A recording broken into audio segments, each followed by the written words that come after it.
আসসালামু আলাইকুম। ২৪-এর স্বাধীন বাংলায় আপনাকে স্বাগত। শুরুতেই সংবাদ শিরোনাম পরে বিস্তারিত। জানিয়ে দিব আমাদের হাতে থাকা সর্বশেষ গুরুত্বপূর্ণ আপডেট। আন্তর্জাতিক সংবাদ। যুক্তরাষ্ট্রের কাছ থেকে সুদে আসলে সব আদায় করছে রাশিয়া। এরপর জানিয়ে দিব এক সপ্তাহে প্রায় ১.৫ লাখ ফিলিস্তিনি বাস্তুচ্যুত, নিহত আরও শতাধিক। এবং জানিয়ে দিব সুদানে বিমানবন্দরের নিয়ন্ত্রণ, খার্তুমকে স্বাধীন ঘোষণা করল সেনাবাহিনী। এদিকে রাশিয়ায় আরো ৩,০০০ সেনা পাঠিয়েছে উত্তর কোরিয়া, দাবি সিউলের। সর্বশেষ জানিয়ে দিব লিথুয়ানিয়ায় হঠাৎ ৪ মার্কিন সৈন্য নিখোঁজ। শুনছিলেন সংবাদ শিরোনাম, এখন বিস্তারিত। তবে তার আগে অনুরোধ থাকবে ভিডিওটিতে একটি লাইক এবং কমেন্টস করে জানিয়ে দিন আজকের এই ভিডিও সম্পর্কে আপনার মূল্যবান মতামত। আর অবশ্যই এই ভিডিওটি আপনার ফেসবুক সোশ্যাল মিডিয়ায় শেয়ার দিয়ে ছড়িয়ে দিন। আর জানিয়ে দিন আপনি কোন জেলা থেকে বা কোথা থেকে আমাদের সংবাদটি শুনছেন এবং দেখছেন। যুক্তরাষ্ট্রের কাছ থেকে সুদে আসলে সব আদায় করছে রাশিয়া। সামরিক পদক্ষেপে ইউক্রেনকে চাপে ফেলে যুক্তরাষ্ট্রের কাছ থেকে সুদে আসলে সবকিছু আদায় করছে রাশিয়া। সৌদি আরবে অনুষ্ঠিত শান্তি আলোচনার পর রাশিয়া ও ইউক্রেন কৃষ্ণ সাগরে একে অন্যের নৌযানে হামলা বন্ধে রাজি হয়েছে যুক্তরাষ্ট্রের মধ্যস্থতায়। এ বিষয়ে ঐক্যমত্য পৌঁছেছে মস্কো, কিয়েভ। তবে রাশিয়া এখানে একটি শর্ত জুড়ে দিয়েছে। তারা বলছে তাদের ব্যাংক, উৎপাদক এবং আন্তর্জাতিক খাদ্য ও সার বাণিজ্য জড়িত রপ্তানিকারকদের উপর নিষেধাজ্ঞা প্রত্যাহার না করা পর্যন্ত কৃষ্ণ সাগরের যুদ্ধবিরতি কার্যকর হবে না।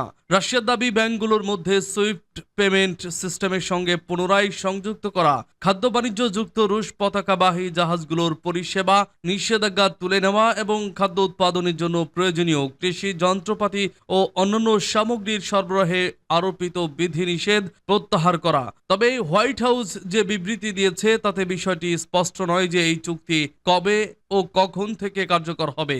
যুক্তরাষ্ট্র রাশিয়া আলোচনার বিষয়ে ওয়াশিংটনের বিবৃতিতে বলা হয়েছে, যুক্তরাষ্ট্র কৃষি ও সার রপ্তানির জন্য বিশ্ব বাজারে রাশিয়ার প্রবেশাধিকার পুনরুদ্ধারে সহায়তা করবে। তবে যুক্তরাষ্ট্রের এই বক্তব্যকে অবস্থানগত দুর্বলতা বলে মন্তব্য করেছেন ইউক্রেনের প্রেসিডেন্ট ভলোদিমির জেলেনস্কি।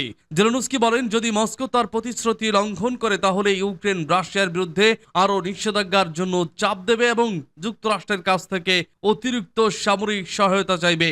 আর কৃষ্ণ সাগর নিয়ে সমঝোতার বিষয়ে ইউক্রেনের প্রতিরক্ষা মন্ত্রী রুস্তেম ওমেরভ বলেন, কৃষ্ণ সাগরের পূর্বাংশের বাইরে দিয়ে রুশ সামরিক নৌযানের যে কোনো ধরনের চলাচলকে সমঝোতার লঙ্ঘন হিসেবে ধরে নেবে কিয়েভ। একই সঙ্গে একে হুমকি বলে মনে করা হবে। তখন ইউক্রেনের নিজেদের রক্ষা করার পুরোপুরি অধিকার সৃষ্টি হবে। এ বিষয়ে রাশিয়ার আন্তর্জাতিক বিষয় সংক্রান্ত ফেডারেশন কাউন্সিল কমিটির প্রধান গ্রিগরি কারসিন বলেন, ইউক্রেনে আংশিক যুদ্ধবিরতি নিয়ে যুক্তরাষ্ট্রের সঙ্গে আলোচনায় অন্য কয়েকটি দেশ ও জাতিসংঘকে যুক্ত করতে চায় রাশিয়া। তবে রাশিয়ার এই আগ্রহের পেছনে একটি বড় স্বার্থ আছে বলে ধারণা পশ্চিমাদের। ইউক্রেন ও তার ইউরোপীয় মিত্ররা আশঙ্কা করছেন, পুতিনের সঙ্গে ট্রাম্প এমন একটি চুক্তি করতে পারেন যাতে রাশিয়ার দাবির কাছে নথি স্বীকার করা হবে। এতে ইউরোপের নিরাপত্তা ক্ষতিগ্রস্ত হবে। এজন্য রাশিয়া ইউক্রেনে আংশিক যুদ্ধবিরতি নিয়ে যুক্তরাষ্ট্রের সঙ্গে আলোচনায় আগ্রহ দেখাচ্ছে। এক সপ্তাহে প্রায় ১.৫ লাখ ফিলিস্তিনি বাস্তুচ্যুত, নিহত আরও শতাধিক। ইসরায়েলি হামলার ফলে গত এক সপ্তাহে গাজার অন্তত ১,৪২,০০০ মানুষ বাস্তুচ্যুত হয়েছে। বুধবার জাতিসংঘের এক প্রতিবেদনে জানানো হয়েছে, জাতিসংঘের মানবিক বিষয়ক সমন্বয়ক অফিস এর উদ্ধৃতি দিয়ে জাতিসংঘের মুখপাত্র স্টেফেন ডুজারিক সংবাদ সম্মেলনে বলেন, গাজার ২ মিলিয়ন মানুষ সে সময় এক মহামারী পরিস্থিতির মুখোমুখি। কারণ একদিকে অবিরত বোমা বর্ষণ এবং অন্যদিকে অবরোধের কারণে মানবিক কার্যক্রম সীমিত হয়ে গেছে। তিনি আরো বলেন, গাজার পরিস্থিতি দিন দিন খারাপ হচ্ছে। নতুন করে বাস্তুচ্যুতির কারণে গাজার ১৭% এলাকা অর্থাৎ প্রায় ৬১ বর্গ কিলোমিটার অর্থাৎ ২৪ বর্গ মাইল এলাকার মধ্যে মানুষের বসবাসের সুযোগ ক্রমেই সংকুচিত হচ্ছে। তিনি সতর্ক করে বলেন, এটি কেবল আশ্রয় হারানোর বিষয় নয়, মানুষের কাছে খাবার, পানি এবং স্বাস্থ্যসেবা পাওয়া একেবারেই অসম্ভব হয়ে পড়েছে। জাতিসংঘের প্রতিবেদনে বলা হয়েছে, গাজার অনেক অংশে মানবিক কার্যক্রমে বাধা দেওয়া হচ্ছে, যার মধ্যে রয়েছে খাবার সরবরাহের কাজে বাধা এবং গাজার বিভিন্ন জায়গায় সাহায্য পৌঁছাতে অসুবিধা। ডোজারিক বলেন, ১৮ থেকে ২৪শে মার্চ পর্যন্ত প্রায় ৫০টি সমন্বিত মানবিক কার্যক্রমের মধ্যে ৪০টি প্রত্যাখ্যাত হয়েছে এবং আজও এমন কিছু মিশন প্রত্যাখ্যাত হয়েছে। খার্তুমকে স্বাধীন ঘোষণা করল সেনাবাহিনী, সুদানে বিমানবন্দরের নিয়ন্ত্রণ। সুদানের সেনাপ্রধান আব্দুল ফাত্তাহ আল বুরহান বুধবার রাজধানী খার্তুম বিমানবন্দর নিজেদের নিয়ন্ত্রণে নেওয়ার ঘোষণা দিয়েছেন। সেই সঙ্গে ঘোষণা দিয়েছেন খার্তুম স্বাধীন। গত 2 বছর বিমানবন্দরটি র্যাপিড সাপোর্ট ফোর্সেসের নিয়ন্ত্রণে থাকলেও সেটা এখন পুনরুদ্ধার করেছে সুদানের সশস্ত্র বাহিনীর বিমানবন্দরটি। পুনরুদ্ধারের পর বুধবার সেখান যান সেনাপ্রধান Abdul Fattah al Burhan. Reuters জানিয়েছে আরএসএফ বাহিনীর বেশিরভাগ সদস্য রাজধানী থেকে সরে গেছে। বেশ কয়েকটি এলাকায় সেনা মোতায়েন করা হয়েছে, যা সেনাবাহিনী এবং আরএসএফ এর মধ্যে গত 2 বছরের যুদ্ধের সবচেয়ে উল্লেখযোগ্য ঘটনাগুলির মধ্যে একটি। এর আগে গত শুক্রবার সুদানের সেনাবাহিনী খার্তুমে দেশটির রাষ্ট্রপতি প্রাসাদের সম্পূর্ণ নিয়ন্ত্রণ নেয়, যা গত 2 বছর আধা সামরিক বাহিনী আরএসএফ এর দখলে ছিল। আল জাজিরার এক ভিডিও ফুটেজে দেখা গেছে সেনা প্রধান বুরহান রাষ্ট্রপতির বাসভবনের ভিতরে অবস্থান করছেন। সেখান থেকে তিনি ঘোষণা করেন খার্তুম স্বাধীন।